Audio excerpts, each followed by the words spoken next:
May hapon Subo, Dumaguete, Central Visayas ug mga kapamilya sa tanang kanasuran sa kalibutan nga maabot sa mas gipalapdan nga magbalita. Kini si Leo Lastimosa.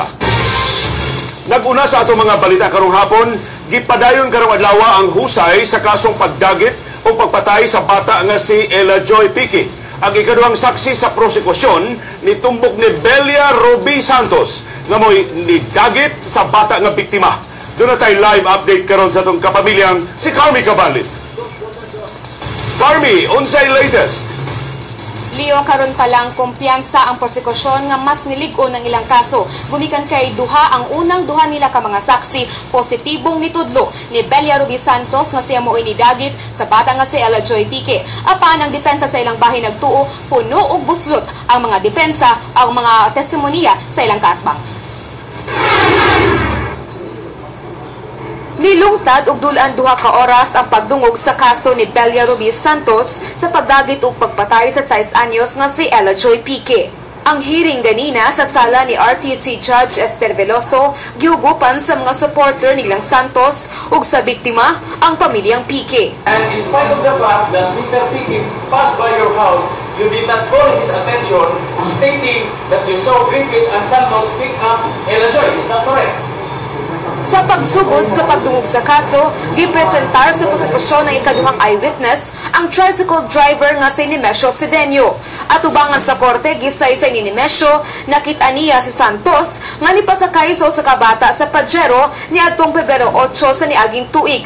Nahitabo ni atubangan sa Kalahuan Elementary School sa lungsod sa Minglanilla. Sa interview sa ABS-CBN, giklaro ni Nemesio sigurado siya sa iyang nakita. Kita ko ganyan, yun siya nga, galing nga rin kayo sa kanya rin, ato tiga sa inyo. So ako nasikog, tanaw siyang paan katong pa rin.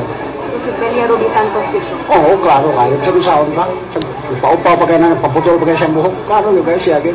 Apan matod sa depensa, daghang buslot ang testimonya ni Nemesio. Kanang dili man mga buta ang mga tao, dili man sa mga tanga, makita yun na to nga ang katong ilang testigo, nakuha yun na mo. Bale, ang score karon, I think the public deserves to know nga ang score karon, dos pabor na mo, 0 gyapon nila. Maklaro man ba? A positive identification from the witness, and I think that would be very much important for the prosecution. Sunod nga ipresentar sa prosekusyon ang laing saksi sa kahabal-habal driver nga nakakita sab sa pagdagit ni Ella Joy Pique. Apan ang amahan ni Ella Joy, malaumong makabot na niya ang hustisya sa labing daling panahon. Unta na human na kay hasol, dagang nahasol ang mga tao gani nga nisupport na to, sakripisyohan sa nila, dili kay ako rin sakripisyo. Pasalamat ko nila. Unta mahuman na kay aron mapundo na tang naunang tanan.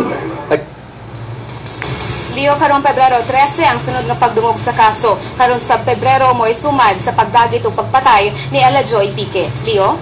Carmi, pila ba ka saksi tanan ang gipahibaw sa prosekusyon nga ilang ipresenta? Initially, dunay 7 ka saksi apan matod sa prosekusyon posibleng madugangan pa ni kung mas daghan pa sila og makuha batok ni Belia Ruby Santos. Leo? Kumusta man, Carmi, ang reaksyon sa mga nanambong sa husay sa testimonya sa ikaduhang saksi sa prosekusyon karong adlaw? Leo, lahi sa mga nahaunang mga hearing, karon medyo kalmado ang mga nananaw ug mga nisaksi sa hearing karong buntag. Wala ganita makadungog ug dunay mga nagsyagit-syagit. Wala say nagdaog mga placards pabor og batok ni Belia Ruby Santos. Leo? Kapamilyang Carmi Cabalit, salamat sa imong live update.